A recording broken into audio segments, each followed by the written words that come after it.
नमस्कार, मैं हूं दिव्या दत्ता और स्त्री शक्ति की नई होस्ट। जी हाँ, इस खूबसूरत से शो के इस खूबसूरत से सफर में आपकी नई हमसफर। स्त्री का साहस, स्त्री की ताकत,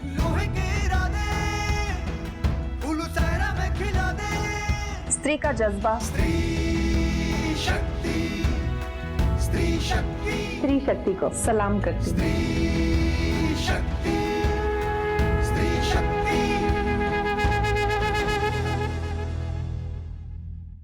अगर हम ये सोच लें कि हमारा बच्चा हमारे घर में सुरक्षित है, तो ये हमारा कॉन्फिडेंस नहीं, ओवर कॉन्फिडेंस होगा। ट्रस्ट, भरोसा, विश्वास, ये एक ऐसा शब्द है जिससे हमारे बच्चों का भविष्य जुड़ा है, लेकिन कोई इसे ही तोड़ दे तो।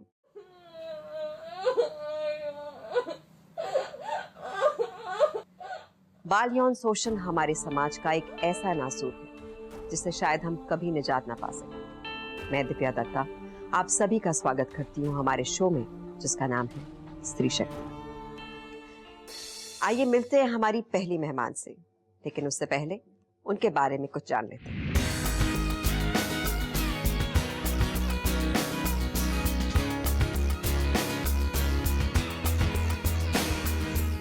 बचपन से ही खुले आसमां में उड़ने का शौक, नेचर लवर और सबसे प्यार करने वाली, लेकिन उनका बचपन एक भयानक सपने से कम नहीं रहा है। एक बेटी जो अपने ही घर में महफूज ना रह सकी, लेकिन आज उसकी कोशिश यही रहती है कि हर एक बेटी अपने आप को महफूज समझे। दबंग और शेरदिल हमारी आज की स्त्री शक्ति उर्वशी पटोले। स्वागत करते हैं अपने स्टूडियो में स्त्री शक्ति में उर्वशी पटोले का।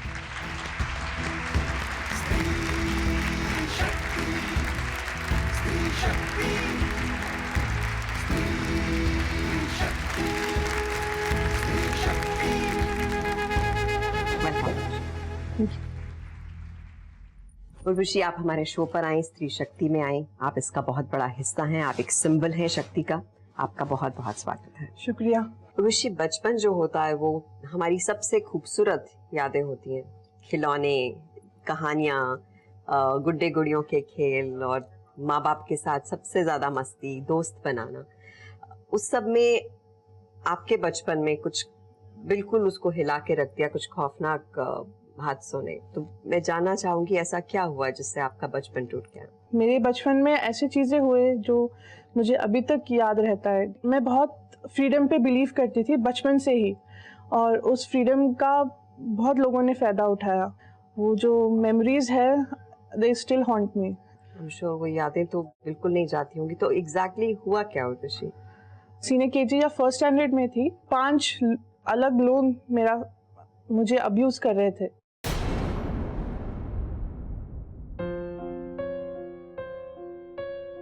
उसमें से एक लड़की थी जो मुझसे थोड़ी उम्र साल में बड़ी थी। मैं आर्मी बैकग्राउंड से हूँ, तो वो देहरादून में हम एक आर्मी एरिया में रहते थे। तो वो एक ऑफिसर की बेटी ही थी। तो जब मैं जब मम्मी सो जाती थी दोपहर को, मैं चुपके से निकल जाती थी घर से यहाँ वहाँ घूमने के लिए। और वो लड़की देखती थी कि ये लड़की हमेशा दोपहर को अकेले निकल जाती है जब सब सो रहे होते घर। और वो खुद बच्ची है? हाँ, वो भी बच्ची ही थी।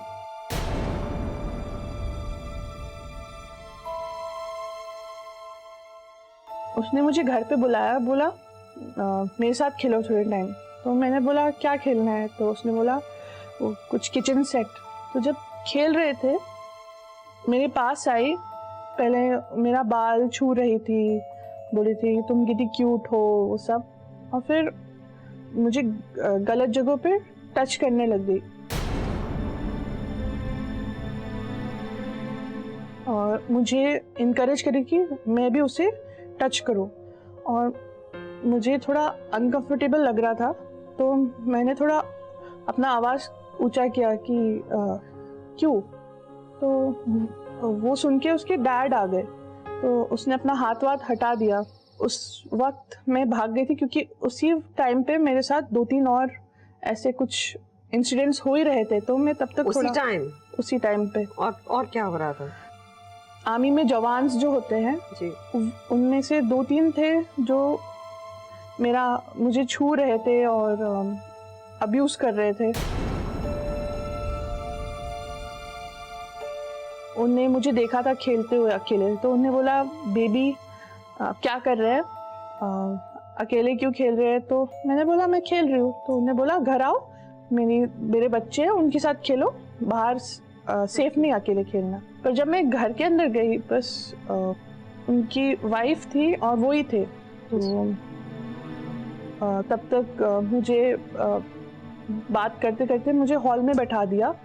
उनने मुझे बोला कि मैं तुम्हें बिस्किट जूस वो सब दूंगा। अपनी पत्नी को बोल दिया कि मेरे लिए चाय बनाओ, पत्नी को भेज दिया, किचन में भेज दिया।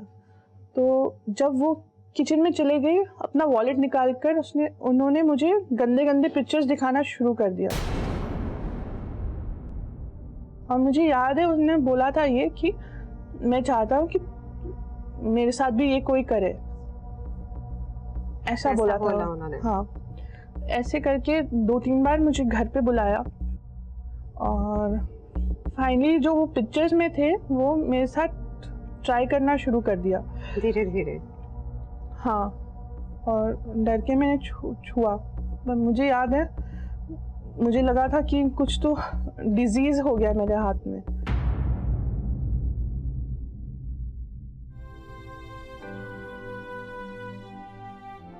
मैंने उस वक्त किसी को नहीं बताया। क्यों नहीं बताया? मुझे समझ नहीं आता था मैं क्या बताऊं। मुझे खुद नहीं मालूम था मैं कैसे बताऊं, क्योंकि मुझे कोई बताने के लिए नहीं था कि ये गलत है। मुझे लगता था सब अच्छे। बैकग्राउंड में ये भी लगता है कि सब एक दूसरे की रक्षा करेंगे, हाँ, ख्याल रखेंगे। ये तो कोई सोचेगा भी नहीं कि कोई इस तरह की इंटेंशन रखेगा। और फिर जब आप बड़ी हुई, जब मैं 5th में थी, मेरे ऊपर जो फ्लैट में थी मेरी बहुत अच्छी एक सहेली रहती थी और मैं उसके साथ काफ़ी खेलती थी। तो एक दिन मैं दोपहर को गई कि भैया मधु है? तो उन्होंने बोला हाँ अंदर है, उसके साथ जाके खेल सकते रूम में। तो जब मैं घर में गई कोई भी नहीं था। तो मैंने बोला कहाँ है? तो बोला वो बाहर गई है, बस आ रही है, आप बैठो रूम में। वो मेरे साइड में आके बैठ गए। तो मेरा जो बैक है ऐसे सहलाने लगे और मुझे एक चीज़ याद है, उन्होंने बोला था कि तुम्हें अच्छा लगेगा, दूसरों को भी अच्छा लगता है। उसने पेनिट्रेट करने की कोशिश की बट वो नहीं कर पाया। मुझे याद है मैं अपना शॉर्ट्स ऊपर किया और मैं अपने घर नीचे गई। मम्मी थी, डायरेक्टली अपनी बाथरूम में गई, पॉट पे बैठी और मैं रोने लग गई। बट पाइप हुआ आपके जहन से कि अभी भी उसके स्कार्स हैं आपके पास? है, पर मैंने वो स्कार्स को स्ट्रेंथ बना दिया और कुछ नहीं। विश्वास कर पाती हैं लोगों पे? मैं इतनी जल्दी भरोसा नहीं कर पाती हूँ और जिस लोगों पे मैं भरोसा करती हूँ वो हमेशा थोड़ा रॉन्ग डिसीजंस निकल जाता है, क्योंकि बचपन में जो आपको इफेक्ट करता है वो आगे जाके कहीं ना कहीं it becomes a part of you, मुझे लगता है ऐसा।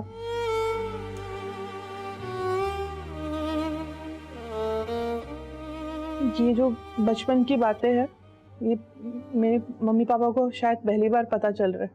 आज जो आप बोल रही हैं? हाँ, आज आप पहली बार बोल रही हैं? हाँ।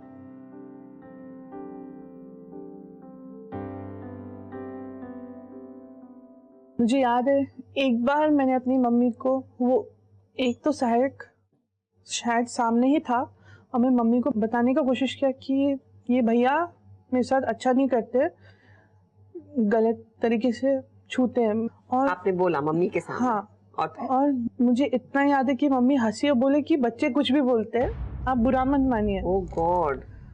उसी वक्त देहरादून में एक स्कूल का अटेंडेंट भी था, वो स्कूल में करता था उसी टाइम? उसी वक्त। वो क्या करता था? वॉशरूम में जाना होता था तो वो ले जाता था हाथ पकड़ के। मुझे नहीं पता वहाँ उस स्कूल में गर्ल्स क्यों नहीं ले जाती थी, पर वो ले जाता था। स्कूल का जो वॉशरूम है बड़ा सा है और उसके लेफ्ट में एक बड़ा सा डोर होता है। वो डोर के पीछे जो पैसेज बन जाता था वो सामने से नहीं दिखता है, तो वो हमें उसके पीछे ले जाता था और टच करता था। क्या यादें लेकर चली हैं आप स्कूल की और बचपन की, जहाँ हम लोग सब सोचते हैं कि खुशियाँ, मस्ती, और आप सोचती हैं कि आपके साथ ये हुआ और ये हुआ। कभी मन नहीं किया कि एक धक्का देके पीट कर आ जाऊं मैं उनको जब आपके साथ ये हो रहा था? मैंने एक वक्त था लाइफ में, मैंने सोच लिया कि जो मेरे साथ हुआ मैं किसी और के साथ होने नहीं दूंगी, और मैं हर औरत के बारे में बहुत ही ज़्यादा प्रोटेक्टिव हूँ। जब मैं कॉलेज में थी, मुझे कोई दिखता था कि कोई लड़का छेड़ रहा है लड़की को, मैं जाके उस लड़के को पीट देती थी, ऐसा होता था। मुझे सहा ही नहीं जाता था कि कोई लड़की को कोई गलत नज़र से देखे।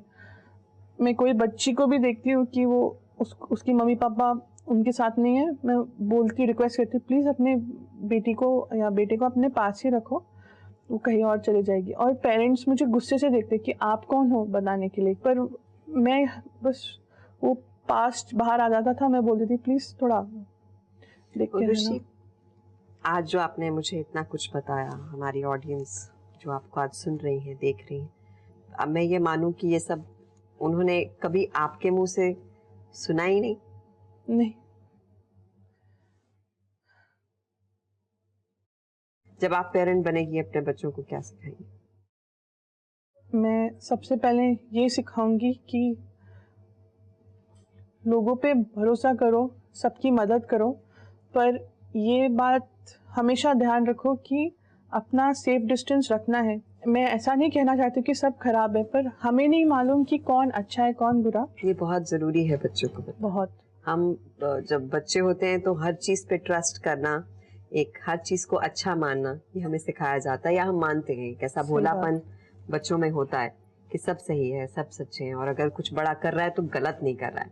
तो उसमें हम शायद कंफ्यूज हो जाते हैं कि मैं इसे रोकूं कि ना रोकूं। मेरी बहन ने बहुत अच्छा किया, जो मैं अपने बच्चों को सिखाना चाहती हूँ, उन्होंने अपनी दोनों बेटियों को अभी से सिखाया।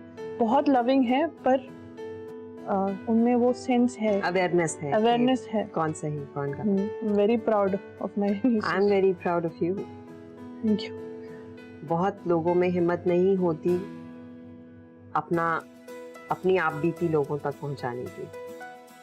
आज आपके माँ बाप ये शो देखने वाले, हाँ, उन्हें मालूम है आज आप यहाँ आ रही हैं? पक्का पता है। आपके बारे में तो जानते ही हैं, तो शायद आपको ज्यादा देखने के लिए ये शो देख रहे हैं। तो मैं आपको एक बात बोलूं, आज इस शो के बाद आपके माँ बाप आपके साथ बैठेंगे और आपसे उतने दिल की बात करेंगे जो शायद आज तक नहीं की। I am very sure. Big hand for this very brave girl. Break पर जाने से पहले मैं उन तमाम बच्चों से अपील करती हूँ, गुजारिश करती हूँ कि प्लीज आगे आएं, अपने साथ होने वाले यौन शोषण को रोकें। मैं मानती हूँ कि आपको डराया गया होगा, लेकिन एक आप ही हैं जो अपनी मदद कर सकते हैं। यहाँ मैं हर माता पिता से भी विनती करती हूँ कि अपने बच्चों के छोटे से छोटे इशारे को समझें और उसकी बात पर विश्वास करें, ना कि उस आदमी पर जो ये घिनौना काम कर रहा है। मिलते हैं ब्रेक के बाद।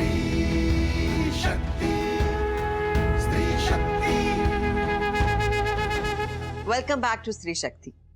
अब मैं बुलाना चाहूंगी अर्पण नामक संस्था की हेड काउंसलर को।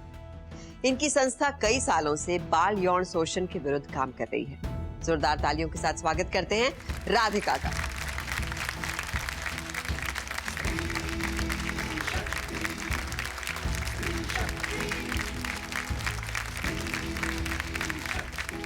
राधिका, स्वागत है आपका हमारे शो पर। Delighted to be here. स्त्री शक्ति में आप जो स्त्रियों की शक्ति को बढ़ावा दे रही हैं, उसमें अर्पण किस तरह से काम आता है? हमारी शुरुआत हुई करीब 7 साल पहले जी। और शुरुआत इस तरह से हुई कि जब इस मुद्दे के बारे में सोचना शुरू किया, बहुत कम संस्थाएं थी तब जो इस मुद्दे पर एक बहुत ही फोकस्ड रूप से काम कर रही थी। ये मुद्दा ऐसा है कि शायद सबको मालूम है कि ये होता है, लेकिन किसी को इसके बारे में कोई बात नहीं करनी है। चर्चा नहीं करनी है, क्योंकि शायद भाषा की कहीं पे शायद थोड़ी कमी है कि किस तरह से इस बारे में बात की जाए। और कहीं पे हमारा प्रयास यही है कि छोटे छोटे तरीकों से ये डायलॉग्स हम शुरू करें अलग अलग ऐसे लोगों के साथ जो एक बच्चे की ज़िंदगी में बहुत अहमियत रखते हैं। तो अगर हम हमारे सरकारी आंकड़ों की तरफ देखें जो 2007 में पब्लिश हुए थे, तो उसमें करीब 53% बच्चों के साथ ही हमारे देश में हो रहा है। ये गवर्नमेंट के आंकड़े हैं। ओके। तो 1 in every 2 children could be facing this। जो स्टेटिस्टिक्स कहते हैं वो ये कहते हैं कि सबसे ज्यादा जो वल्नरेबल एज ग्रुप है विद इन द चिल्ड्रन का ब्रैकेट वो है 6 से करीब 12 साल तक का, जैसा कि इनके साथ। जी बिल्कुल। हमारा काम ये है कि हम स्कूल्स में जितने स्कूल्स हमें बुला सकें हम वहाँ पे जाके बच्चों के साथ पर्सनल सेफ्टी एजुकेशन का एक कार्यक्रम करते हैं। बेसिक पर्सनल सेफ्टी के बारे में कुछ मैसेजेस लेके जाते हैं। हमारी पहली क्लास का एक मैसेज होता है कि I am unique and special. तो इस तरह के हम बहुत ही नॉन थ्रेटनिंग और बहुत ही पॉजिटिव एफर्मेटिव मैसेजेस से हम हमारी शुरुआत करते हैं। हम प्राइवेट बॉडी पार्ट्स के नाम बच्चों को सिखाते हैं जो एनाटॉमिकल मेडिकल नेम्स हैं। हम फंक्शनैलिटीज में नहीं जाते हैं, लेकिन बच्चों को कहीं पे ये भाषा रहे और एक कंफर्ट रहे इस भाषा को लेके। कई बार क्योंकि बड़ों ने कहा है कि छी छी इसको ढक के रखो, इसको हाथ मत लगाओ, बिना समझे वो बच्चा ऑलरेडी कैच कर रहे हैं कि बहुत ही मुश्किल पूरा एरिया हो जाता है। हाँ, उसके बारे में कोई बात होगी तो वो कहेंगे ही नहीं, उन्हें लगेगा कि ये तो शर्म की बात है, इसे शेयर क्यों करें। एजुकेट क्यों नहीं कर पाते अपने बच्चों को कि ये ऐसी चीज है, इसके बारे में आप अवेयर रहें, बजाय कि इसके कि नहीं इसके बारे में तो बात ही मत करो, शी चुप रहो। जी हम क्यों हर वक्त सुनते हैं? ये रोजमर्रा की एक नॉर्मल बात है जिसे आपको मालूम होना चाहिए और इसके बारे में डिस्कस करने में कुछ घबराना नहीं चाहिए। I think that's the main thing. तो चलिए मिलते हैं कुछ लोगों से जिन्होंने अर्पण के कारण अपनी जिंदगी को एक दिशा दी।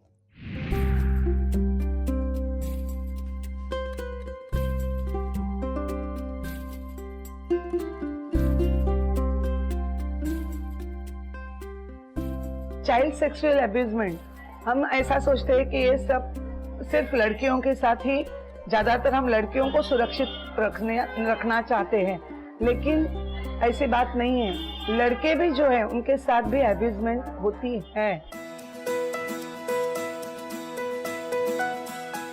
अर्पण संस्था ये 2008 से इस विषय को लेके काम करती है।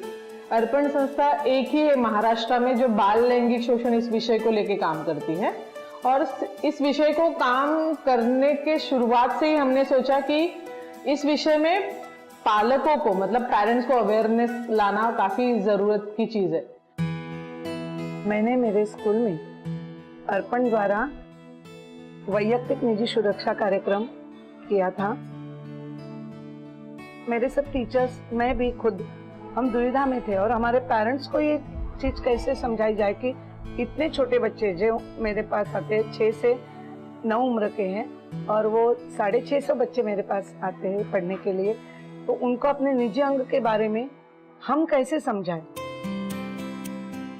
हम सब पेरेंट्स आकर जो अर्पण संस्था वाले ने बहुत ही अच्छी तरीके से गाइडेंस किया कि हम लोग वर्कशॉप करने वाले हैं, ये बहुत दिन तक चलेगा। बच्चों को क्या क्या सेफ्टी लग रहा है उसमें हम सब गाइडेंस करेंगे। तो हम सब पेरेंट्स ने मिलकर उनको परवानगी दे दी। ये प्रोग्राम जब हम बच्चों से करते तो हमारे 6 लेसन प्लान होते। तो फर्स्ट लेसन हम इंट्रोड्यूस करते हैं कि I am special, I am unique, I have a wonderful body, I am the boss of my body.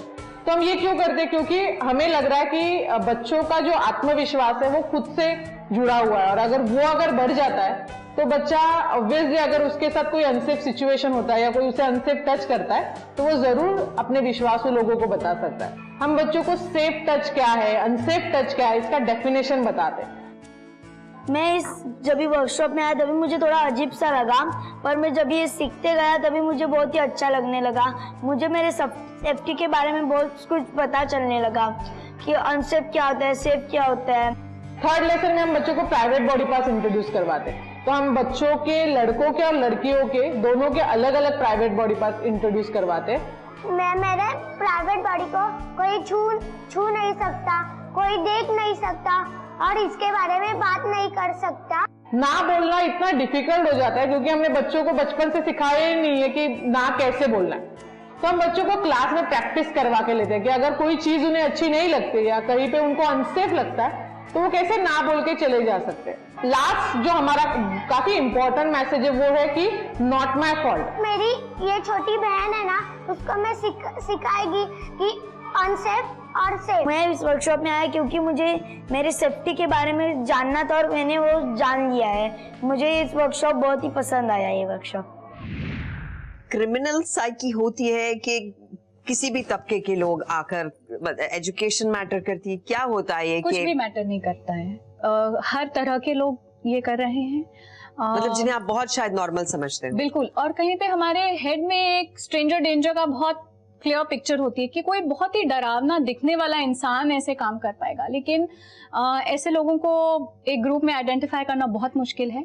कई बार ये लोग बच्चों के साथ बहुत ही स्किल्ड होते हैं, तो इनफैक्ट कभी कभी जब हमें लगता है कि ये तो मतलब बहुत ही ग्रेट है बच्चों के साथ, that could be a space where actually that person might be very dangerous too. इसको कंपलसरी कर देना चाहिए स्कूल्स में, और मैं चाहूंगी कि इस माध्यम के जरिए आप जहां इस प्लेटफॉर्म पर हैं, स्त्री शक्ति के प्लेटफॉर्म पर, सो प्लीज जरा बताएं कि आपको बुलाने का क्या तरीका है और आप किस तरह से सब स्कूल्स में जा सकते। हमारा हेल्पलाइन नंबर इस शो पे फ्लैश करेगा, तो आप हमको उस हेल्पलाइन के थ्रू उस माध्यम से कांटेक्ट कर सकते हैं। आप हमारी वेबसाइट पे arpan.org.in, तो आप वहाँ पे आके हमारे कार्यक्रमों के बारे में और डिटेल्ड इंफॉर्मेशन ले सकते हैं। Thank you Radhika for being with us. Thank you. मैं आशा करती हूँ हमारे सभी दर्शकों को इस सबसे बहुत सहायता मिली होगी। मैं स्त्री शक्ति के माध्यम से सभी से विनती करती हूँ कि अपनी चुप्पी तोड़ें, आगे आएं और अपने साथ हो रहे शोषण पे रोक लगाएं। यहाँ हम लेंगे एक छोटा सा ब्रेक, आप कहीं भी मत जाइए।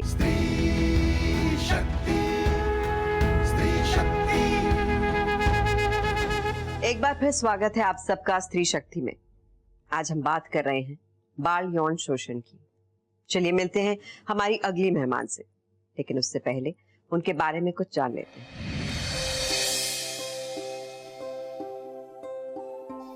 मुश्किलें तो हम सबकी जिंदगियों में आती हैं। खुशी और गम तो जिंदगी का ताना बाना होता है। एक ऐसी लड़की जिसने बचपन से ही संघर्ष किया और आज एक सफल करियर वुमन और उसके जैसी हर शोषित महिला के लिए एक मिसाल। जिंदगी जिसका दूसरा नाम है हमारी शीतल बिदु। स्वागत है हमारे स्टूडियो में शीतल का।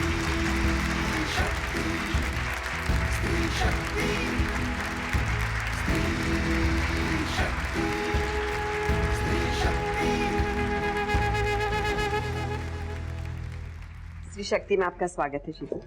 Thank you very much. अपने बारे में कुछ बताएं। मैं यहाँ पर आई हूँ इस चीज़ के लिए कि हम लोग यहाँ पर जो बात करेंगे अभी रिगार्डिंग चाइल्ड मोलेस्टेशन, जी, that is a very bad thing. ऐसा होना नहीं चाहिए लेकिन हो रहा है। बच्चों पे बहुत बुरा असर होता है। मुझ पे हुआ था। अपने बारे में बताएं, क्या हुआ था? मैं जब छोटी थी एक अंकल मिले थे, मतलब हमारी फैमिली उनको जानती थी। एज अ किड मुझे पेस्ट्रीज बड़ी पसंद थी, तो अंकल ने एक दिन पेस्ट्रीज खिलाए और मेरे रूम में चले आए। And then he held me and he started molesting me, but मुझे समझ में नहीं आ रहा था क्योंकि मैं काफ़ी छोटी थी तभी। मुझे समझ में नहीं आ रहा था ये क्या कर रहे हैं अंकल। डर भी लग रहा था, इरिटेशन भी हो रही थी, बट हेल्पलेसनेस जो है ना वो उस दिन समझ में आया।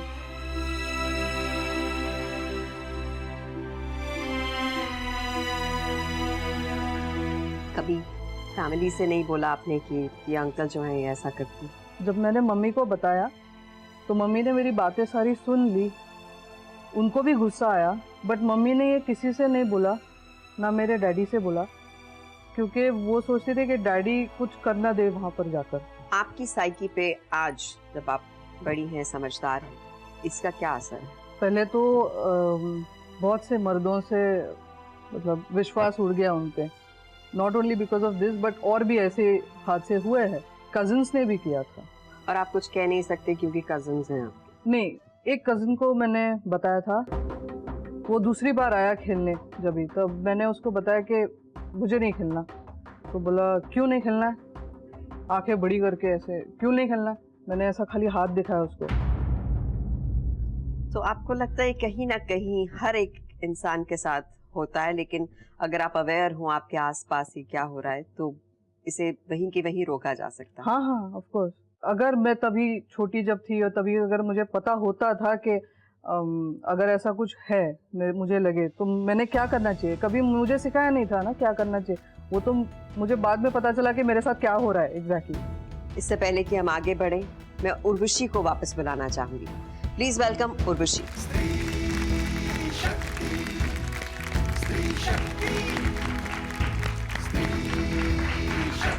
अब हम माहौल थोड़ा सा सही करते हैं, थोड़ा हल्का करते हैं। आप दोनों का एक और कनेक्ट है, वो क्या है? मतलब कहीं कुछ जोश और कुछ मतलब स्पीड, और वो क्या है जो हम नहीं जानते और जानना चाहते हैं? हम दोनों बाइकर्स हैं।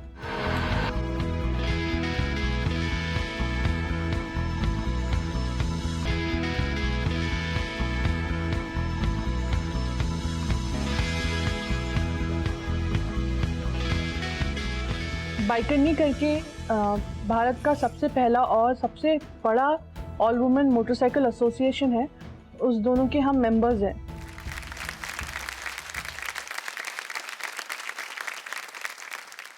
ये कब आपने सोचा कि मैं एक बाइकरनी क्लब बनाऊं? मेरा हमेशा ड्रीम था एक all women motorcycle group community हो, जहाँ से मैं इंस्पायर हूँ दूसरी औरतों से जो बाइक चलाती हैं, उन्हें मिलूँ, उन्हें जानूँ, हम एक साथ राइड पे जाए।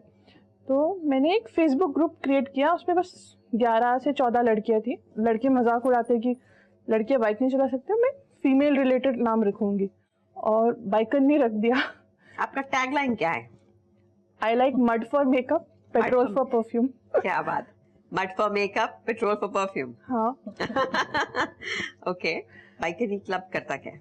हम पैन इंडिया क्लब है ये हमारा, और जो भी सिटीज में जो भी लड़कियां रहती है, औरतें रहती है जिनको राइडिंग करने का शौक है, वो हमारे साथ जुड़ जाती है और हम राइड पे जाते हैं। तो राइड्स कुछ ओवरनाइट होते हैं, कुछ एक दिन के होते हैं। तो आप कुछ अपने जैसी ही लड़कियों की मदद भी करती हैं? यस। कैसे? बेसिकली हमारा मिशन है to empower women through the field of motorcycles. Motorcycle के थ्रू औरत को ये बताएं कि तुम जिंदगी में जो भी करना चाहती हो तुम कर सकती हो। मेरे पास ऐसे लड़कियां आते हैं, वो कहते हैं कि बाइक चलाने की वजह से, बाइकरनी ज्वाइन करके मेरी जिंदगी बिल्कुल चेंज हो गई है, I feel stronger, liberated feel करते हैं। और शुरुआत जब की थी 2011 में, कुछ 14 लड़कियां थी, उसमें से हम 11 लद्दाख जाके आए, लिंक और अकॉर्ड भी बनाया। इतनी सारी स्त्री शक्ति इतनी बड़ी तादाद में देखकर तो कोई आसपास भी नहीं खिसकता होगा। नहीं, बिल्कुल। वो तो होगा पेस्ट्री तो मैं खिलाती हूँ। बहुत ताकत और हिम्मत फील होती है एक साथ जब हाथ जुड़ जाएं। बहुत ज्यादा। जब हम खारदुंगला पहुंचे, Khardungla is world's highest motorable road, तो दैट वाज आवर टारगेट। तो हम लोग जब वहां पर पहुंचे ऊपर, तब सारे टुगेदर ऐसे मिलके जो ग्रुप हग किया जी, दैट वाज माइंड ब्लोइंग। बहुत लोगों को लगा था कि हम पहुंच नहीं पाएंगे, लेकिन आप पहुंचे। एक अवार्ड है, one of the largest motorcycle community India, XBHP और कैस्ट्रॉल, उन्हें अवार्ड निकाला था motorcycle club of the year, और 1000 क्लब्स ने पार्टिसिपेट किया। और मुझे उनका कॉल आया कि आप दिल्ली आ सकते हैं, बाइकरनी ने वो अवार्ड जीत लिया है। क्या बात है, जोरदार तालियां। बहुत शौक थी मैं, तो मैं वहाँ पे जब जजेस को मिली, उन्हें बोला कि जो तुम हर लड़की जो बाइकरनी में जो तुम लोग करते हो, तुम्हारे एरिया में तुम 100 और लड़कियों को इंस्पायर करते हो, उसके लिए हमें नाज है आप पे। और ये अवार्ड किसी और को नहीं जा सकता है, जो पहला अवार्ड है ये आपके पास ही आएगा। और बहुत गर्व है मुझे हर बाइकरनी पे, वो बहुत ही अमेजिंग लड़कियां हैं। 14 साल की उम्र से मैं बाइक चला रही हूँ। मेन रीज़न ये ग्रुप ज्वाइन करने का ये था कि बाकी सारे लोग जो इंडिया में इतना ट्रैवल करते हैं, इतनी सारी राइड्स होती है, इतने सारे इवेंट्स होते हैं, उनके साथ पार्टिसिपेट कर सके। बाइकरनी एसोसिएशन का ये 4th एनिवर्सरी है, एंड मैं बहुत ही खुशकिस्मत हूँ कि मैं इसका एक भाग हूँ।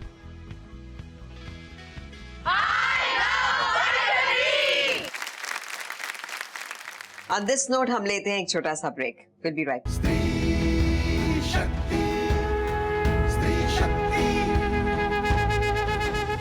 Welcome back. आप देख रहे हैं स्त्री शक्ति।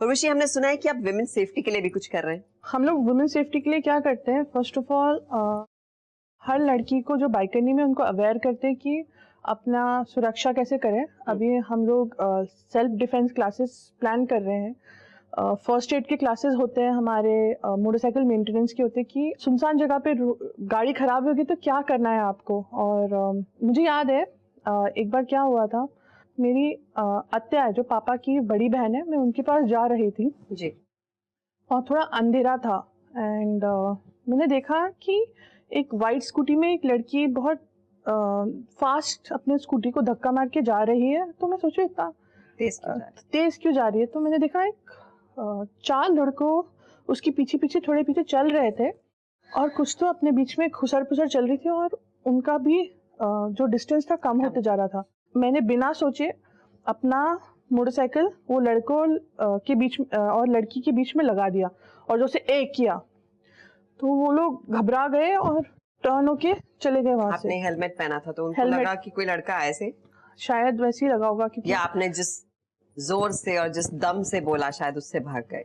मेरे दोस्त तो कहते हैं कि मैं जोर से भी चिल्लाती हूँ उनको आवाज नहीं आता है तो शायद आई थिंक हम लोग एक्टिंग करते हैं एक्चुअली, लेकिन कई बार हमें मालूम होता है कि मेक बिलीव सिचुएशन है। अभी मैं एक फिल्म कर रही थी मोनिका, तो उसमें एक चाइल्ड मोलेस्टेशन का सीन था छोटा सा, जहां पर वो फिल्म देख रही है और एक जो उसके बाजू में लड़का बैठा है वो उसको थाई पे फील कर रहा है। अब मैं एक एक्टर रही हूँ काफी साल से, मुझे मालूम था कि एक सीन कर रहे हैं और उस लड़के ने ऐसे हाथ जैसे ही रखा, वो बेचारा अपना काम कर रहा था और सिर्फ हाथ का काम था, सो उसने ऐसे जैसे किया, आप मानोगे नहीं, कट होने के बाद, एक्टर होने के बाद, मालूम होने के बाद कि सच्ची सिचुएशन नहीं है। मैंने मेकअप रूम में जाकर बार बार धोई अपनी जांघ के, गंदा लग रहा है। सो ऐसी फीलिंग आना बड़े होकर, एक किसी के साथ सही में होना जो आप लोगों के साथ हुआ है, मुझे लगता है बहुत शॉकिंग चीज है। और आप जो इतना सबकी मदद कर रही हैं, मुझे लगता है आप सोसाइटी के लिए बहुत बहुत ज्यादा कुछ कर रही हैं और इसके लिए मैं सबकी तरफ से आपको बहुत बहुत शुक्रिया अदा करना चाहती हूँ। एक्सक्यूज मी जी, ये सब बातें सुनने के बाद, मैं शुभांगी हूँ और मैं भी बाइकरनी फैमिली से ही बिलोंग करती हूँ, मैं इनके साथ ही आई हूँ। जब मैं 11 साल की थी करीबन, मेरे सामने, मतलब they were family, it's as good as a family, मतलब मैं उनके घर पे रोज़ जाती थी और वहाँ पे ग्रैनी जैसी थी वो, मैं उनके घर पे खाना खाती थी, उनके घर पे ही पूरी शाम तक रहती थी, फिर मैं आती थी। तो ऐसे रोज़ होता था। एक दिन मैं दोपहर को चली गई और उनके हस्बैंड थे जिनको मैं अन्ना बुलाती थी, घर पे कोई नहीं था उस दिन मैं अंदर गई तो वो बोले हाँ आ जाओ बच्चा, अंदर आ जाओ।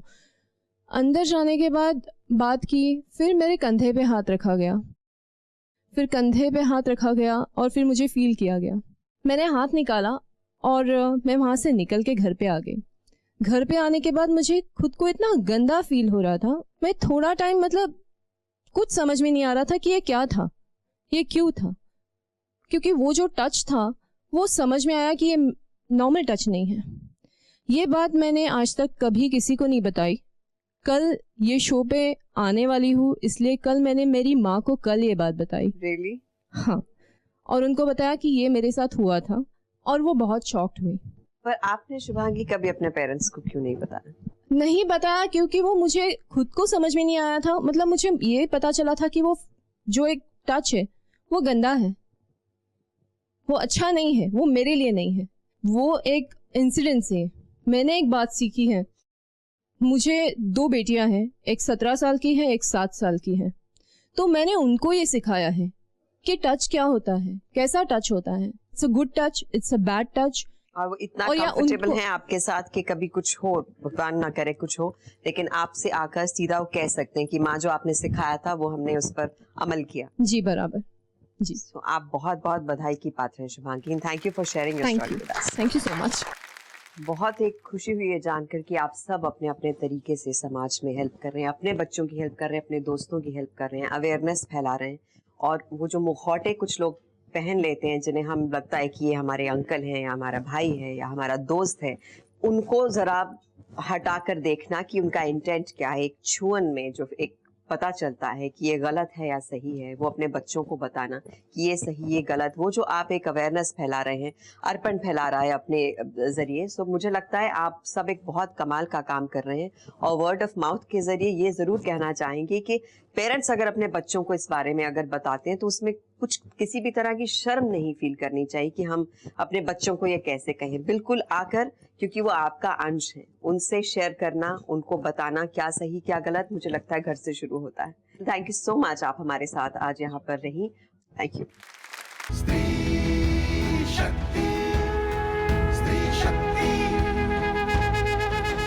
बाल यौन शोषण, हम सब इसके कभी ना कभी शिकार जरूर हुए हैं। शुभांगी की ही तरह सकीना ने भी बाल यौन शोषण के खिलाफ एक मुहिम जारी की है। आइए मिलते हैं सकीना से। 3 लड़की है, मेरे हस्बैंड 9 महीना हुआ छोड़ के चले गए। मैं अपना बच्चा को पढ़ा रहे लिखा रहे, मैं खुद अकेले कमा रही हूँ। रोज मैं सुबह से शाम तक तो काम पे आ जाती हूँ। दिसंबर का 25 तारीख को इलेक्ट्रिशियन वाला घर पे आया था, तो मेरा बहन को मैंने बोली कि पंखा थोड़ा बनाने का है तो तू उधर रुक, बच्चे लोगों ने अकेले है। तो बहन ने रुकी थी और इलेक्ट्रिशियन को चाय देने के लिए नीचे दूध लाने गई और बच्चे पढ़ाई कर रहे थे, 2 लड़की।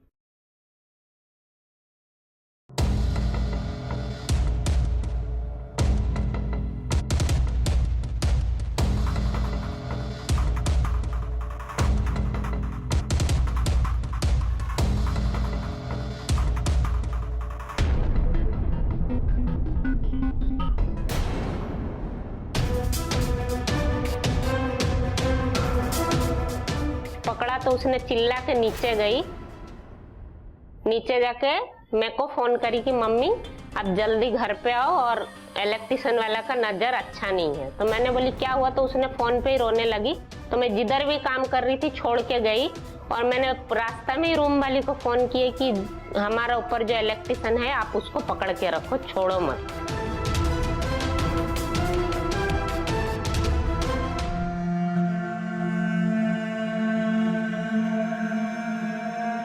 पुलिस आया, उनको लेके गया तो मेरे को भी सवाल पूछा कि अभी क्या करना है इनको। मैं बोली इनको छोड़ने का नहीं, क्योंकि इसने आज मेरा लड़की का साथ किया, कल दूसरा लड़की का साथ करेंगे।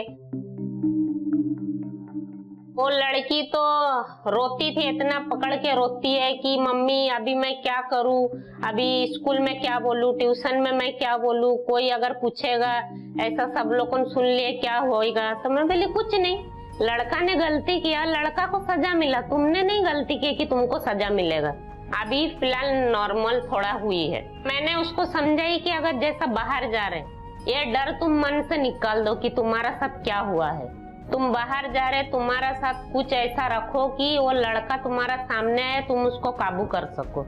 मैंने उसको बोली कि तुम मिर्ची का पाउडर रखो बैग में, कोई भी लड़का तुम्हारा सामने आए तुम पर्स से निकाल के अपना बचने के लिए उसका आंखों पे झिटो और ताकि वो गिर जाए तुम भाग सको। मैं उनको बोलती हूँ कि बेटा देखो, तुम सही रास्ता पे चलो तो तुमको सही मिलेगा। मैं माँ बाप दोनों का प्यार भी देती हूँ और उन लोग को जो भी जरूरत है मैं अकेले ही पूरी करती हूँ। मैं सलाम करती हूँ सकीना और उसके जैसी सभी औरतों का। वक्त हुआ है एक ब्रेक का और ब्रेक के उस पार है हमारे सेलिब्रिटी गेस्ट। तो कहीं मत जाइएगा, हम बस यूं गए और यूं आए।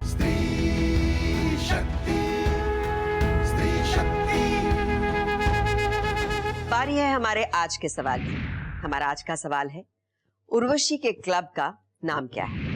आप अपने जवाब strishaktipost@gmail.com पर भेजें और हमारे पिछले हफ्ते पूछे गए सवाल का सही जवाब है जरीना 13 साल की थी जब उन्होंने फांसी की सजा दिलवाई। और हमारी विजेता हैं पारुल दत्ता, नई दिल्ली से। स्त्री को शक्ति सिर्फ इसलिए नहीं कहते हैं क्योंकि उसमें एक नई जिंदगी को जन्म देने की क्षमता है, बल्कि इसलिए भी कहते हैं क्योंकि एक स्त्री ही है जिसके पास खाक में मिलने के बाद भी सर का ताज बनने की क्षमता होती है। अब वक्त है एक ऐसी शख्सियत से मिलने का जो चाइल्ड अब्यूज पे बहुत स्ट्रॉन्ग व्यूज रखते हैं। गैंग्स ऑफ वासेपुर, रिवॉल्वर रानी और द शौकीन्स जैसे अनगिनत फिल्मों में अपने एक्टिंग की छाप छोड़ने वाले पीयूष मिश्रा आज हमारे साथ हैं। Ladies and gentleman, please welcome Piyush Mishra. स्त्री शक्ति, स्त्री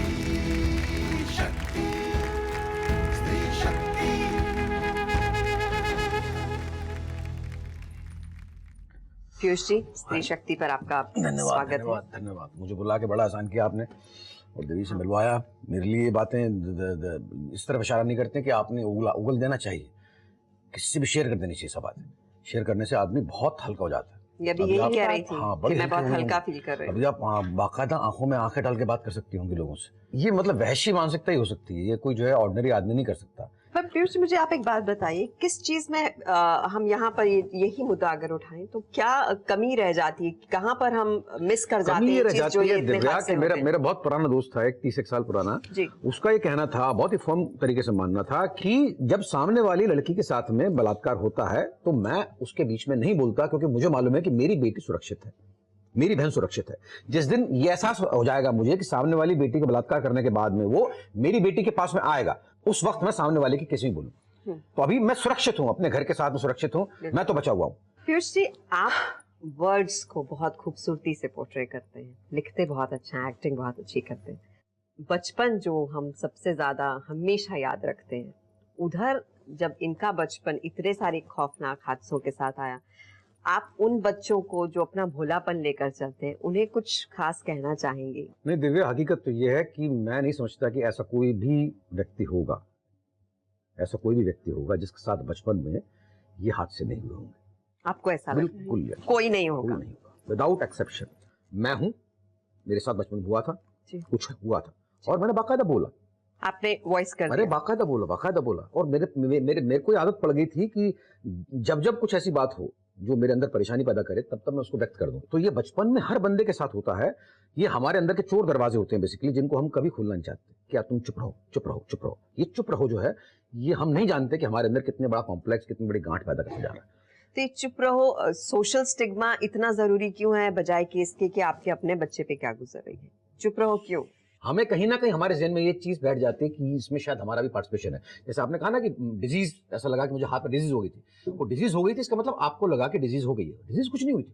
बचपन में बहुत छोटे होते हैं, अब इसको जो है हम ढोते बड़े होते हैं, गिल्ट लेकर चलते हैं। तो वो उस गिल्ट के साथ में, उस कंफ्यूजन के साथ में बच्चा बड़ा होता है। और बड़ा जब होता है ना, तब मुझे आपत्ति है उस पर कि जब बड़े हो गए, मालूम पड़ गया कि आपने गिल्ट नहीं किया, आपने कोई गिल्ट नहीं है, पाप नहीं किया, तब जाकर किसी कन्फेशन बहुत जरूरी, काउंसलिंग बहुत जरूरी है। एक बात था कि मैं अपने पेरेंट्स को नहीं बता पाई, क्योंकि एक बात मुझे लगता था कि मुझे उनका चेहरा नहीं देखना था जब वो शॉक में जाए, और दूसरी बात थी मुझे ये पूछे कि तुम वहां पे क्या कर रही थी, तुम वहां क्यों गई, तुम वो जैसा उन्होंने कहा कि अपने पर कहीं मुझसे तो कुछ गलती नहीं सही बात। तो पीयूष आप कुछ कहना चाहेंगे? मैं इसमें मैंने गाना लिखा था बहुत पहले। बच्ची जब होती है ना, बच्ची होती है तब भी प्रॉब्लम होती है उसको, वो जवान हो जाती है तब भी प्रॉब्लम होती है उसको, वो जो बीवी बन जाती है तब भी प्रॉब्लम होती है उसको, है ना, और उसके बाद में जब माँ बन जाती है तब भी प्रॉब्लम होना उसकी बंद नहीं होती। अपने अपने हिसाब से वो हमेशा तकलीफ में रहती है। तो ये इसमें वो था, एक भोली भाली हिरण सी आंखों वाली लड़की होती है, एक औरत के अंदर की चाह में, जो कहती है अचानक वो एक दिन किसी से उड़ना चाहती हूँ मैं तो पर्वतों के पार और बादलों की छांव में, पंख दो लगा दो मेरे सर्द होते पाँव में, एक बीवी की खाली सी निगाह में। बोलते हैं वो कि वो मांजती है बर्तन, पोसती है बच्चे, और जिसने अपने सपने बुला दिए हैं राह में, झांक करके देखो उसकी धड़कनों की थाह में, एक अम्मा के सीने की पनाह में।